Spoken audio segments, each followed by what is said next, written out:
Shalom saudaraku yang kasih di dalam Tuhan. Kita bersyukur kalau di hari Minggu ini kita boleh bersama beribadah untuk memuji dan memuliakan nama Tuhan. Terlebih saya juga ingin mengucapkan selamat merayakan hari kenaikan daripada Tuhan Yesus Kristus pada hari Kamis yang lalu. Rasanya belum terlambat untuk saya mengucapkannya. Mari sebelum kita membaca kebenaran firman Tuhan, kita mau berdoa meminta pimpinan daripada Tuhan. Kepada Allah yang kami sembah di dalam Yesus Kristus, kami sungguh bersyukur kalau hari ini Tuhan masih memberikan kami kesempatan untuk boleh merenungi firman-Mu. Tuhan, pakailah hamba-Mu untuk menyatakan isi hati-Mu. Biarlah melalui pemberitaan firman Tuhan, kami kembali dikuatkan, kami kembali diberikan semangat untuk terus hidup menempel kepada Engkau.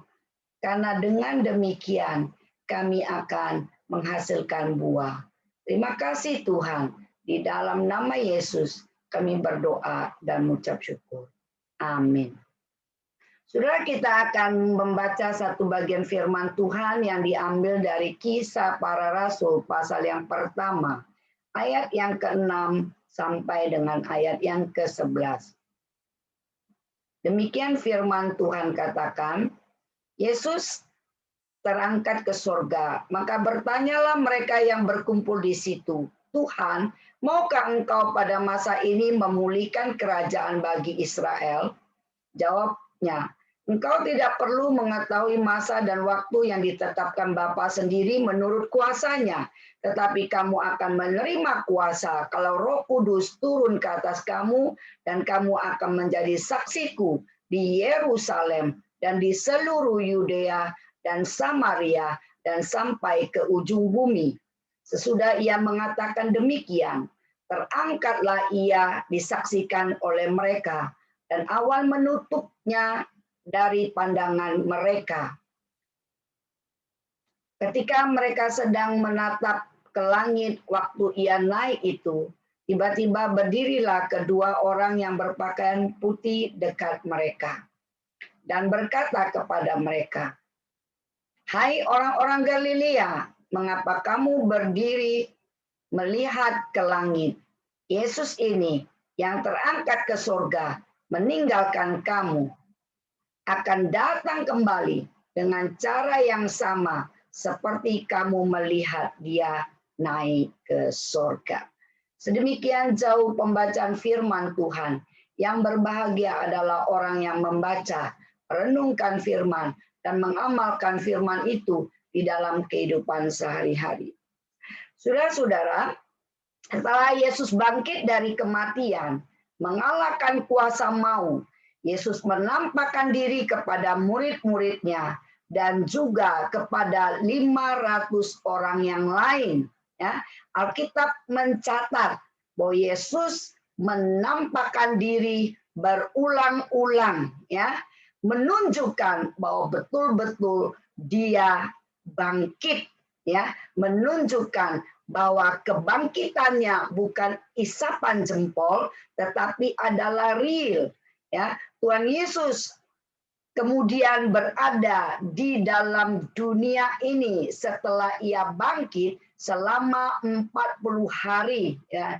Dan ini semua disaksikan oleh saksi mata, yaitu murid-muridnya.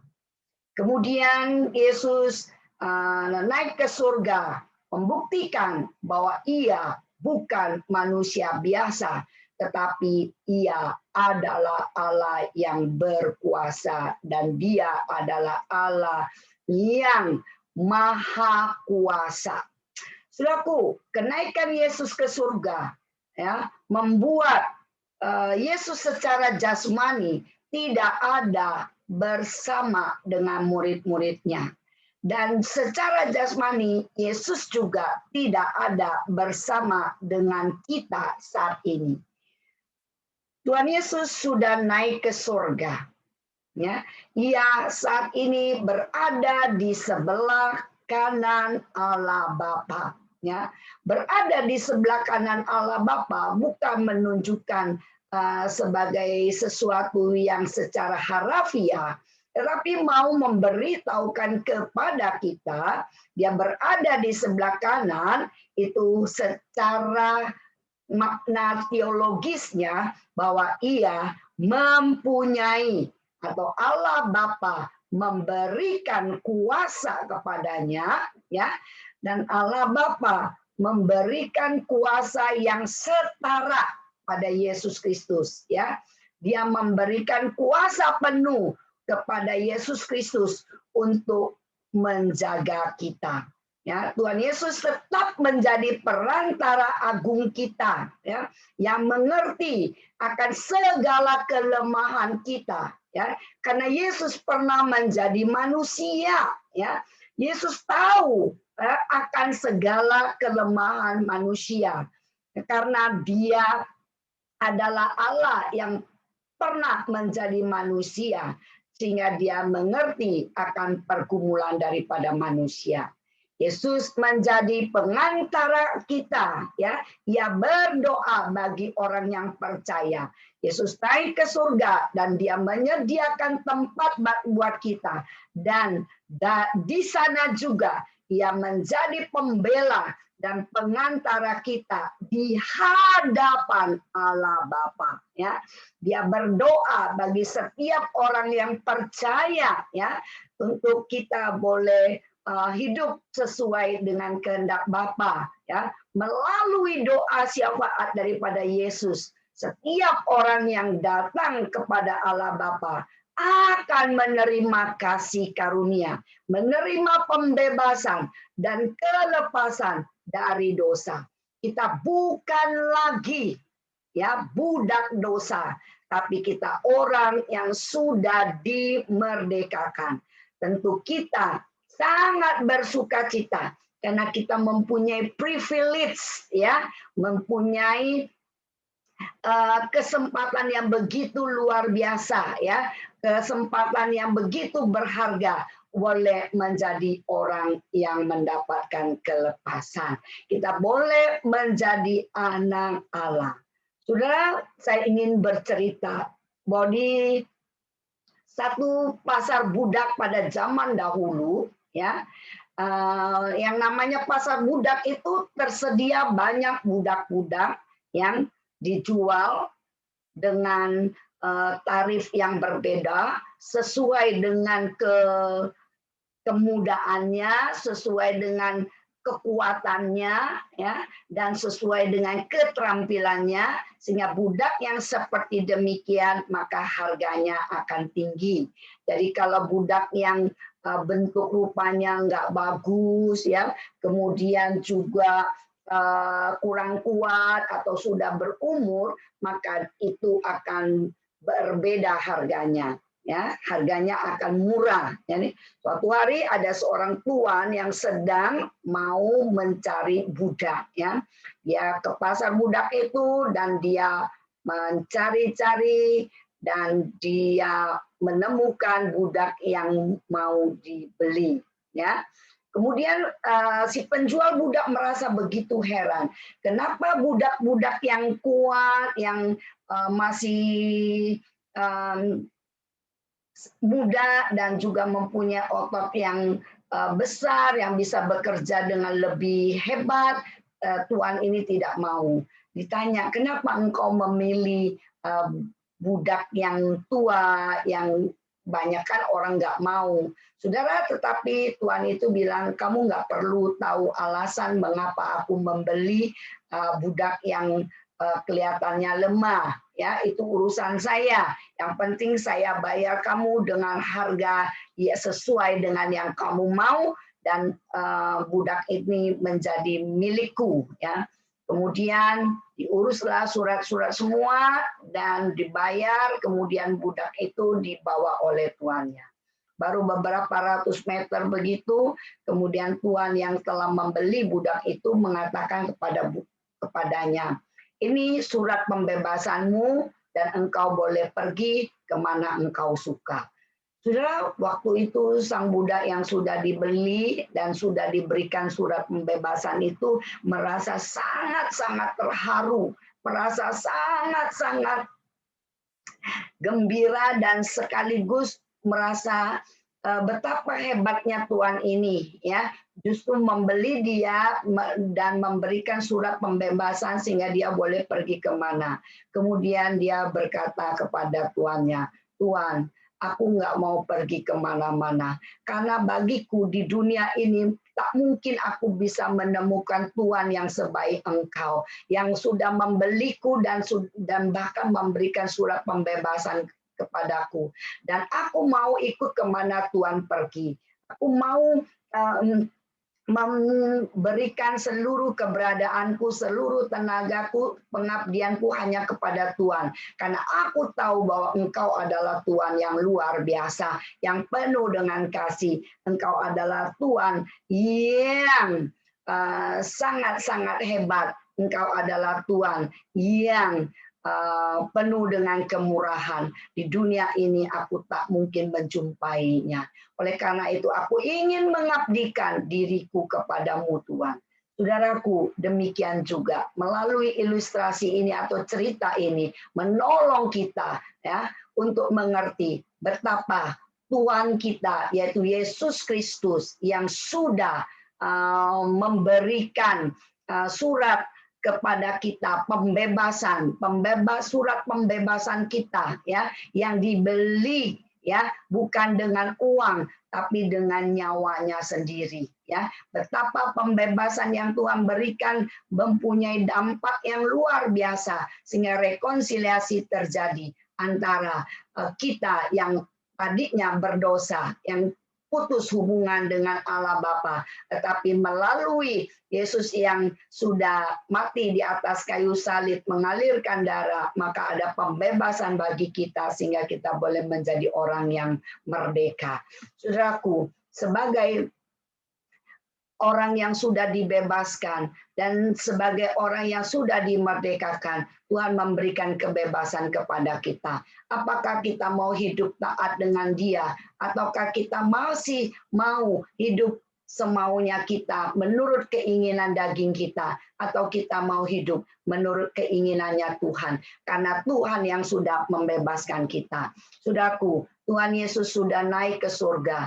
Dia menjadi pendoa syafaat bagi kita. Dia juga yang menjadi pembela yang agung bagi kita. Dia mengerti akan setiap pergumulan kita. Saudara, bukankah kita harus berterima kasih, mengucap syukur untuk setiap kebaikan yang Tuhan sudah nyatakan, dengan kita boleh melayani Tuhan, dengan kita boleh sungguh-sungguh mengikuti apa yang menjadi perintah Tuhan. Karena perintah daripada Tuhan adalah Dia memberikan kuasa kepada kita. Pada waktu Roh Kudus turun di atas kita dan kita diminta untuk menjadi saksinya di Yerusalem, ya, di seluruh Yudea, Samaria sampai ke ujung bumi.